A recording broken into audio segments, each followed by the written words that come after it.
इस कार्यक्रम के प्रायोजक हैं कृषि एवं किसान कल्याण मंत्रालय, भारत सरकार। हर जोखिम से निकल कर फसल आए, सुरक्षित हो जाए, फसल बीमा से हर किसान अब आत्मनिर्भर हो जाए। संकट के समय प्रधानमंत्री फसल बीमा योजना किसानों के लिए वरदान है। अब सूखा पड़े या बाढ़ आ जाए कोई डर नहीं, अब ओले पड़े या कीट पतंगे फसल खा जाए कोई फिक्र नहीं, क्योंकि हमने लिया है प्रधानमंत्री फसल बीमा। बुआई से फसल कटाई तक हर जोखिम का दावा, न्यूनतम प्रीमियम पर अधिकतम भुगतान का वादा। योजना से हर साल जुड़ रहे हैं 5 करोड़ से ज्यादा किसान। अब आपकी है बारी। नजदीकी कृषि कार्यालय, सहकारी समिति, बैंक शाखा, अधिकृत बीमा कंपनी या जन सेवा केंद्र में स्वेच्छा से करा सकते हैं पंजीकरण। फसल बीमा पोर्टल या फसल बीमा ऐप द्वारा भी कराया जा सकता है पंजीकरण। प्रधानमंत्री फसल बीमा योजना, आपकी फसलों का संपूर्ण सुरक्षा कवच। कृषि एवं किसान कल्याण मंत्रालय, भारत सरकार। किसानवाणी कार्यक्रम के सभी सुनवाने गिरदारी की राम राम।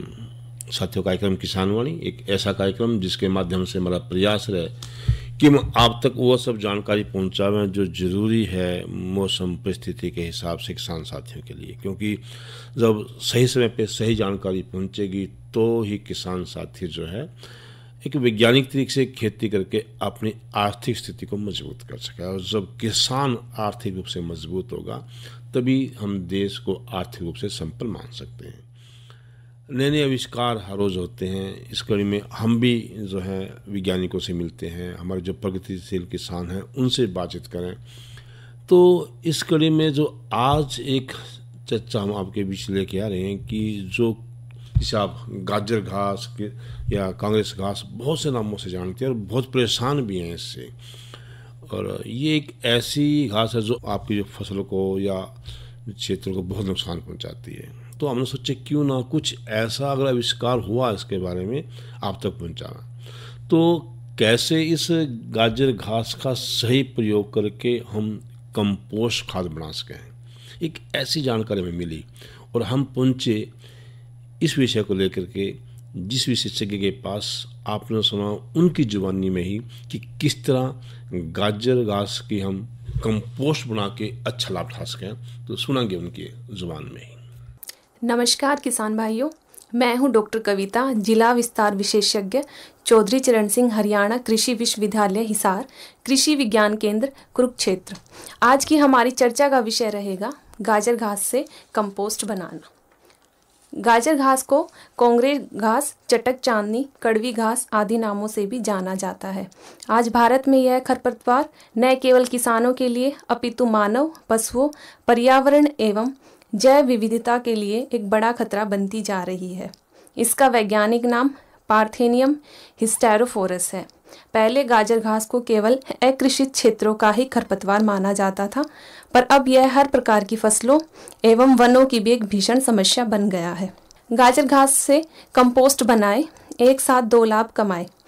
सघन कृषि प्रणाली के चलते रासायनिक उर्वरकों के अत्यधिक उपयोग करने से मानव स्वास्थ्य एवं पर्यावरण पर होने वाले घातक परिणाम किसी से छिपे नहीं है।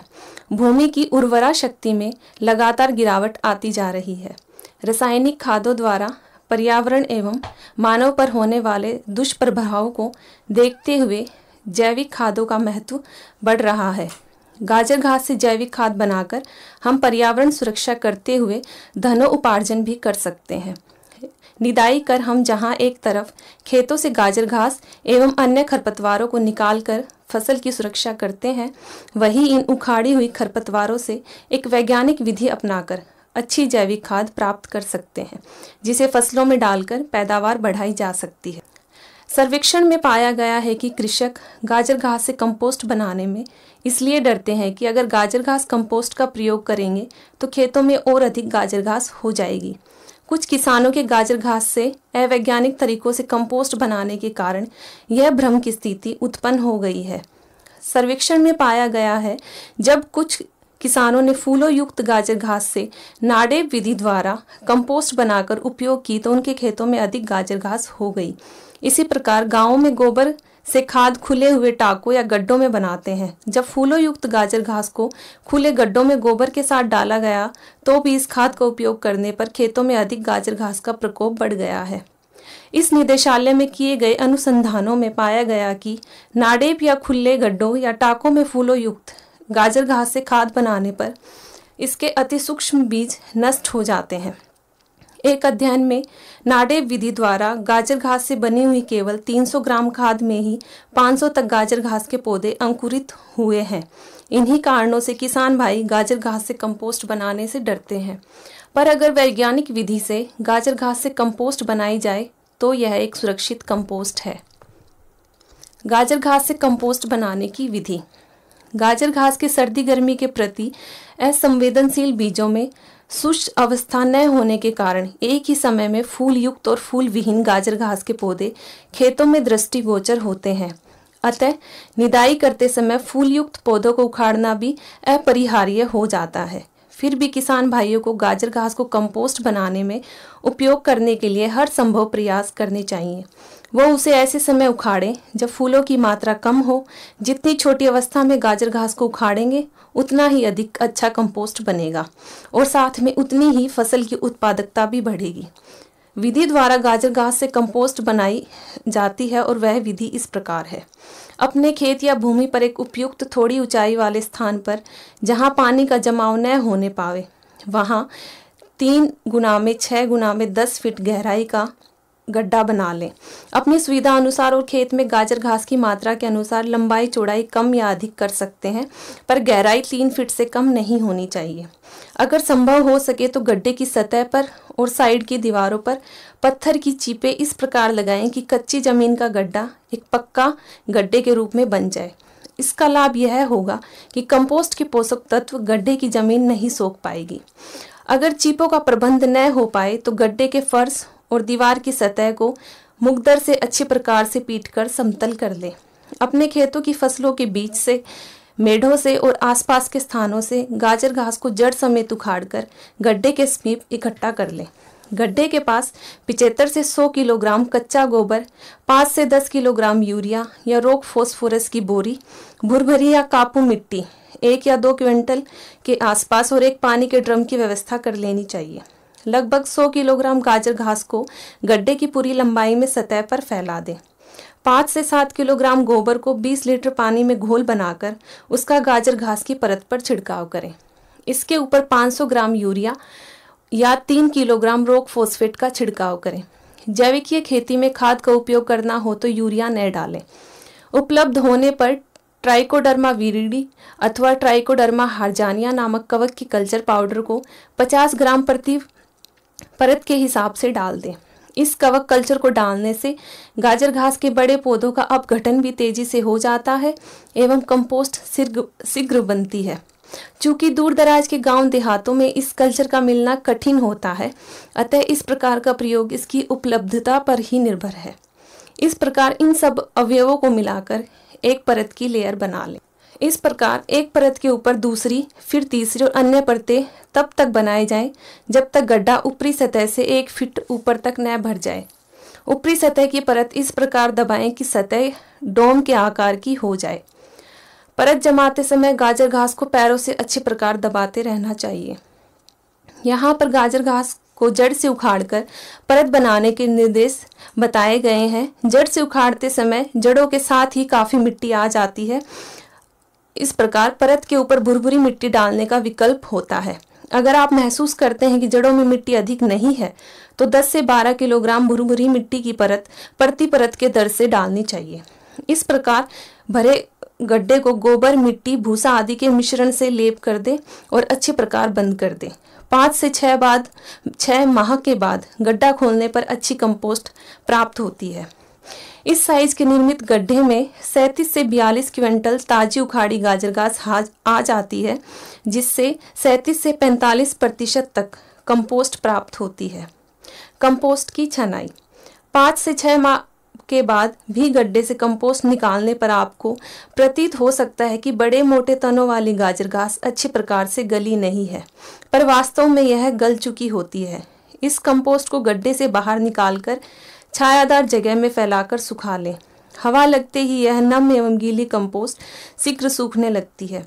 थोड़ा सूख जाने पर इसका ढेर कर लें। यदि अभी भी गाजर घास के रेसे युक्त तने मिलते हैं तो इसके ढेर को लाठी या मुकदर से पीट दें। जिन किसान भाइयों के पास बैल या ट्रैक्टर है वो इन्हें अपने ढेर पर थोड़ी देर चला दें। ऐसा करने पर गाजर घास के मोटे रेसे युक्त तने टूटकर बारीक हो जाएंगे, जिससे और अधिक कंपोस्ट प्राप्त होगी।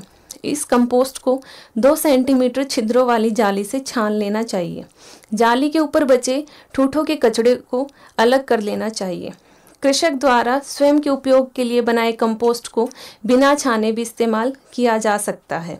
इस प्रकार प्राप्त कंपोस्ट को छाया में सुखाकर प्लास्टिक या अन्य प्रकार के बड़े या छोटे थैलों में भरकर पैकिंग भी कर सकते हैं। यदि किसान गाजर घास से कंपोस्ट बनाने को व्यावसायिक रूप में लेना चाहते हैं तो किचन गार्डनिंग के उपयोग के लिए 1, 2, 3 या 5 किलो के पैकेट और व्यावसायिक सब्जियों, फसलों या बागवानी में उपयोग के लिए 25 से 50 किलोग्राम के बड़े पैकेट तैयार कर सकते हैं। गाजर घास कंपोस्ट में पोषक तत्व। तुलनात्मक अध्ययन में यह पाया गया है कि गाजर घास से बनी कंपोस्ट में मुख्य पोषक तत्वों की मात्रा गोबर से दुगनी और केचुआ खाद के लगभग होती है। अतः गाजर घास से कंपोस्ट बनाना इसके उपयोग का एक अच्छा विकल्प है। गाजर घास में 1.05% nitrogen, 0.84% phosphorus, 1.11% potassium, 0.90% calcium, 0.55% magnesium पाया जाता है। गाजर घास कंपोस्ट तैयार करते समय बरतने वाली सावधानियां। गाजर घास से कंपोस्ट तैयार करते समय हमें इन बातों पर विशेष ध्यान देना चाहिए। गड्ढा छायादार हो, ऊंचा हो और खुली हवा में हो, जहां पानी की व्यवस्था आराम से हो सके। गाजर घास को हर हाल में फूल आने से पहले ही उखाड़ना चाहिए। उस समय पत्तियां अधिक होती हैं और तने कम रेशे वाले होते हैं और खाद का उत्पादन भी अधिक होता है और यह जल्दी गल भी जाता है।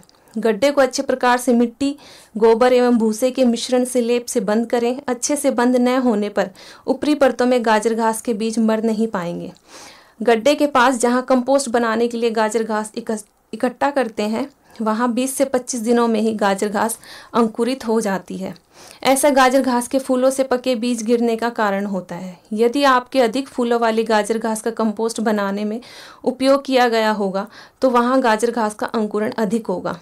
इस नए अंकुरित गाजर घास को फूल आने से पहले जड़ से उखाड़ देना चाहिए, अन्यथा इन्हीं पौधों के सूक्ष्म बीज आपके कंपोस्ट को संक्रमित कर देंगे।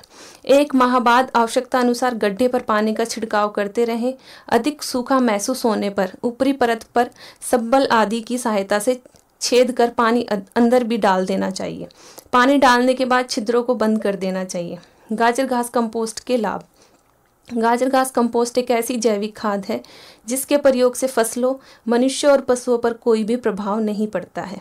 कंपोस्ट बनाने पर गाजर घास की जीवित अवस्था में पाए जाने वाले विषाक्त रसायन पार्थेनिन का पूर्णतः विघटन हो जाता है।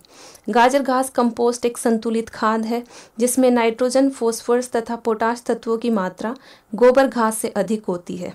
इन मुख्य पोषक तत्वों के अलावा गाजर घास में सूक्ष्म पोषक तत्व भी मौजूद होते हैं। जैविक खाद होने के कारण साथ साथ यह पर्यावरण मित्र है। यह बहुत कम लागत में भूमि की उपजाऊ शक्ति को बढ़ाता है। गाजर घास से जैविक खाद बनाने के लिए एक तरफ गाजर घास की निदाई कर किसान भाई अपनी गाजर घास से ग्रसित फसलों की उत्पादकता बढ़ा सकते हैं, वहीं दूसरी तरफ इस खाद का फसलों में प्रयोग कर या इसे बेचकर अधिक धनोपार्जन भी कर सकते हैं। यानी एक साथ बहुत ही लाभ ही लाभ। गाजर घास कंपोस्ट उपयोग करने की मात्रा। खेत में तैयारी के समय बेसल ड्रेसिंग के रूप में 2.5 से 3.0 टन पर हेक्टेयर गाजर घास कंपोस्ट हम उपयोग कर सकते हैं।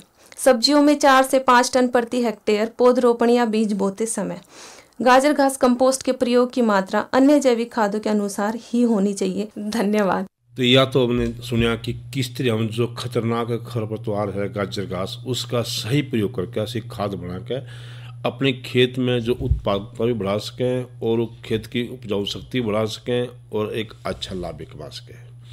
इस चर्चा कर लें कि जो वर्ष 2023 मोटे अनाज के रूप में मनाया जा रहा है उसमें बाजरे को लेकर कौन से 7 सूत्र तैयार करे हैं। एक तो उसमें ये है कि सबसे पहला बाजरे के उत्पादन पे जोर दिया गया, दूसरा कि उसके जो बाजरे में जो भी स्वास्थ्य और पोषण संबंधी जो फायदे हैं उसके बारे में बताने के बारे में प्रचार किया गया कि सबने पता चल जाए कि बाजरे के फायदे क्या हैं। एक उसके बढ़िया मूल्य के बारे में और जो प्रसंस्करण है उसके बारे में, और जो बाजरे को पकाने की विधि है उसके विकास के बारे में चर्चा की, बताया गया सबको कि ताकि उस लोग समझ सकें भी कितना फायदा है।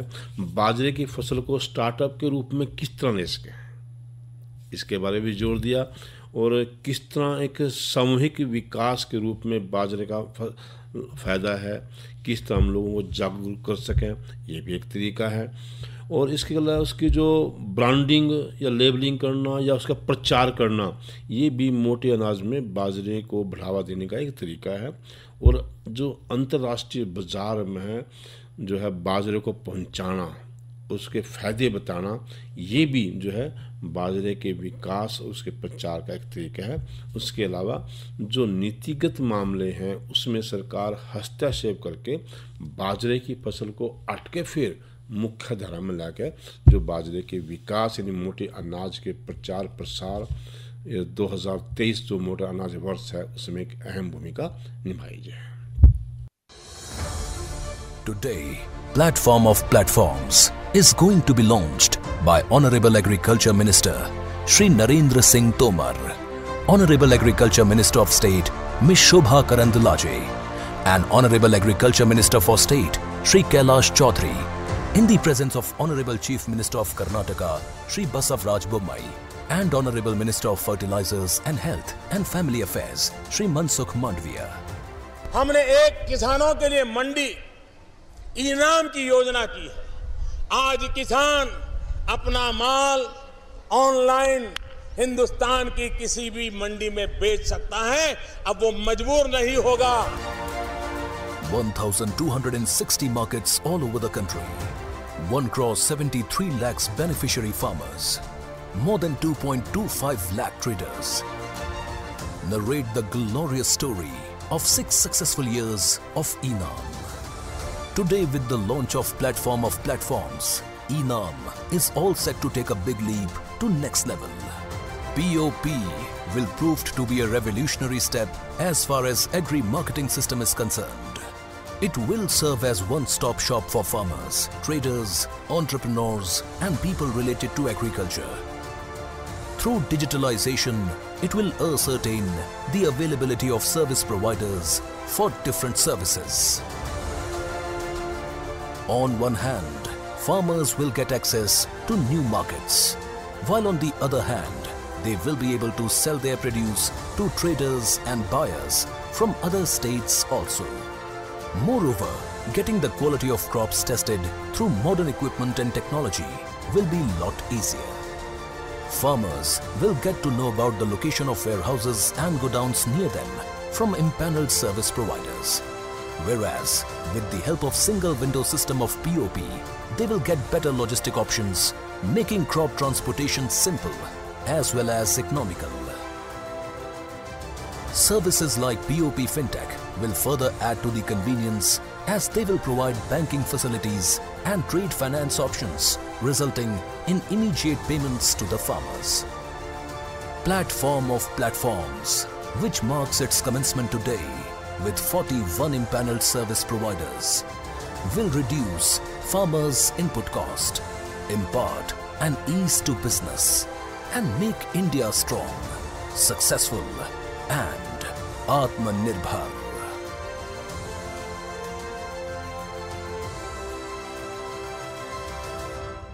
और साथियों, जब खेतीबाड़ी की बात है तो उसमें मौसम की अहम भूमिका है।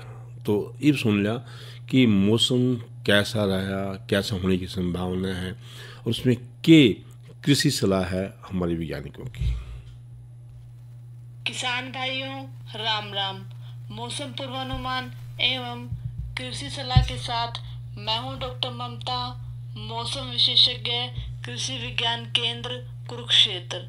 किसान भाइयों, कुरुक्षेत्र जिले का आज का अधिकतम तापमान 31.7 डिग्री सेल्सियस रहा। न्यूनतम तापमान 25.9 डिग्री सेल्सियस रहा। नमी की बात करें तो सुबह और शाम की सापेक्ष आर्द्रता 85 और 60% रही। हवा की रफ्तार 13 किलोमीटर प्रति घंटा रही। अब हम बात करते हैं आने वाले मौसम के पूर्वानुमान की। तो किसान भाइयों, 17 सितंबर तक मौसम परिवर्तनशील रहने का अनुमान है। बीच बीच में अधिकतर स्थानों पर आंशिक बादलवाई रहने, हवा में नमी की मात्रा अधिक रहने, हवा की गति सामान्य बने रहने के साथ अधिकतम तापमान में हल्की गिरावट आने का अनुमान लगाया जा रहा है। और साथ ही इस दौरान 16 व 17 सितंबर को कुरुक्षेत्र जिले में अधिकतर स्थानों पर हल्की बारिश का अनुमान भी लगाया जा रहा है। अब हम बात करते हैं मौसम पूर्वानुमान आधारित कृषि सलाह की। किसान भाई, आप अपने खेतों में सिंचाई व छिड़काव करते समय हल्की बारिश के पूर्वानुमान को अवश्य ध्यान रखें। धन्यवाद। आज जब कल के मौसम की बात आई है तो हम ये बता दें, जो कल का हमारा कार्यक्रम है उसमें हमारे विषय के रहेंगे। तो विषय रहेंगे एक तो धान फसल की देखभाल, दूसरी हम चर्चा करेंगे जो है कि प्राकृतिक खेती में विविधीकरण, किस तरह हम जो है भिन्न भिन्न फसल जो है उसमें कर सकें, और प्रधानमंत्री सिंचाई योजना। अरे आप कह रहे होंगे कि भाई चर्चा कर रहे हैं कि मनोरंजन तो है नहीं, तो लाइव आपने सुना दिया एक रागनी। उसकी करनी उसके आगे, जिक्र करया न करते, मरती बरिया दुश्मन के सरे, दोष धैर्या न करते। उसकी करनी उसके आगे, जिक्र करया न करते, मरती बरिया दुश्मन के सरे, दोष धैर्या न करते।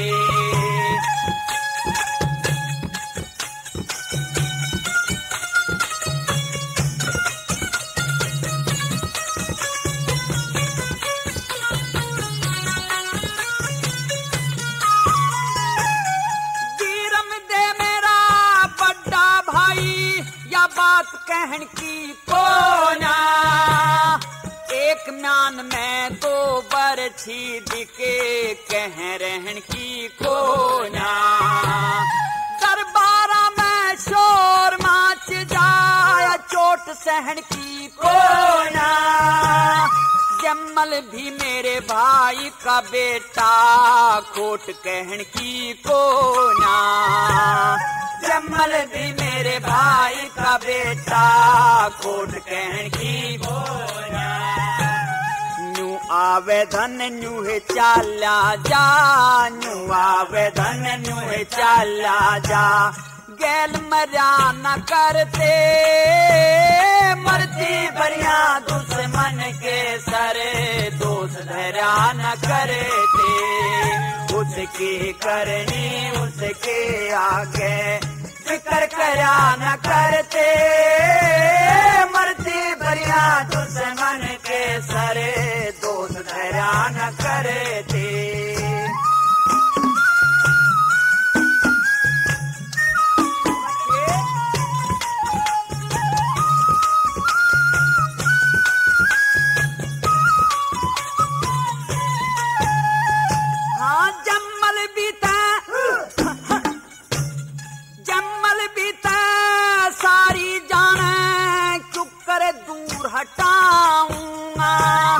बालकपन नादान अवस्था, क्यों करे घर से ताऊंगा। 10 मानस का 6 हो जावे, क्यों कर जीव हलाऊंगा। बेशर्मी ते दरबारा में, क्यों करे आंख मिलाऊंगा। बेशर्मी ते दरबारा में, क्यों करे आंख मिलाऊंगा। बब्बर शेर भी भूखा मर जा, बब्बर शेर भी भूखा मर जा। पर डाब चर्या न करते, मरती बरिया दुश्मन के सरे, दोष धैर्या न करते। जिसकी करनी उसकी आंखें और एक थोड़ी सी चर्चा कर लें कि जो सदाबहार बाग हैं उनका लगाने का सही समय, यानी जो जुलाई से लेकर सितंबर तक आप जो है सदाबहार बाग लगा सकें। बस लीची का जो बाग है वो अपने अक्टूबर में लाना है। और जब भी आप बाग लगाओगे तो उसमें जो पौधे लगाने की विधि है वो आपने पता होना चाहिए कि जिस तरह आप पौधे लोगे लेन पीछे उन्हें छाम इन्हें एकदम पानी दे दोगे, और जो पेड़ियाँ पर लिपटी घास है या पॉलीथीन है उस थैली में आप जानता टह दोगे, जिस तरह पौधे की जड़ों की गला जो लगी माटी है वह ना टूटा है। और 4 गड्ढे में गाची के बराबर की जो माटी घेर के उसमें पौधे ला दें और माटी ने अच्छी तरह दाब दें, जिस तरह के मिट्टी में जो हवा एकदम से निकल जाएगी। पौधे लान के एकदम पाछे पानी दे दें। तने के चारों कानी जो है आप ढलान बना दें जिस तरह की पानी तने में ना लग गया। और पौधे लाते समय आप कुछ बातें का अपने ध्यान रखना है। कोशिश करें संभव हो तो पौधे सांझ लाओ, आप दिन में ना लगाइयो और धूप में तो बिल के लाने आपने। और पौधे की जोड़ ने माटी तय 10-15 सेंटीमीटर ऊपर रख लें, इसका ध्यान रखना है। और पौधे ने जो पौधे की तार वह पौधों को सीधा रखें। पौधे की आयु कम से कम 1 साल की हो और ज़्यादा से ज़्यादा वह 2 साल की हो, इस बात का ध्यान रखना। जो साथी पपीते लावेंगे तो उन्हें ध्यान रखना है कि पपीते के पौधे 3-4 महीने में जो है लागण जोगी हो जाए। यदि लाने हैं उस तरह पहले आपने नहीं लाने हैं। इसके अलग अलग जो सदाबहार पौधों की जो सिफारिश किस्में हैं आपने उन किस्मों का प्रयोग करना। कोई भी पौधा कतौड़ी से लेकर कोई बेचने वाला आ गया और आपने ले दिया और फिर बाद में आपको कि हमारे पौधे में यह शिकायत आ गई, तो इस तरह की गलती ना करें। जो सिफारिशुदा किस्म है उनका ही आप प्रयोग करें ताकि अच्छा बढ़िया जो है पौधा आपका हो, बढ़िया बाग हो, बढ़िया फल हो, बढ़िया आपकी कमाई हो। इस कार्यक्रम के प्रायोजक थे कृषि एवं किसान कल्याण मंत्रालय, भारत सरकार। अरे अरे अरे क्या कर रहा है? इधर इधर इधर हम बोल रहे हैं तेरे बीजू का। उतला बोल रहा है? पक्षियों से तो हम खेत को बचा लेते हैं, पर इन घातक रसायनों से कैसे बचाएं? मतलब? देख बेटा, तू जो ये अंधाधुंध रसायन मिलाता है ना, मिट्टी की सेहत बिगड़ने लगी है। और जब माटी ही कमजोर पड़ जाएगी तो उपज कैसे सेहतमंद होगी? अरे पहले ऐसा नहीं था। पूछना अपने बड़े बुजुर्गों से, कैसे फसल लहलहाती थी, शुद्धता झलकती थी। हाँ, माटी भी तंदुरुस्त और लोग भी। अब पहली वाली बात कहाँ? पर अब तो सब यही डाले हैं। सब नहीं, आज भी लाखों जागरूक किसान परंपरागत विधि से फसल उगा रहे हैं। खर्चा कम और उपज की कीमत भी बेहतर पा रहे हैं। सच है? रे बेटे, एक्सपीरियंस से बता रहे हैं, धूप में बाल सफेद नहीं किए हैं। हाँ। ठीक है भाई, मैं भी आज से जैविक खेती शुरू करूंगा। माटी से प्रेम की परंपरा है, परंपरागत खेती।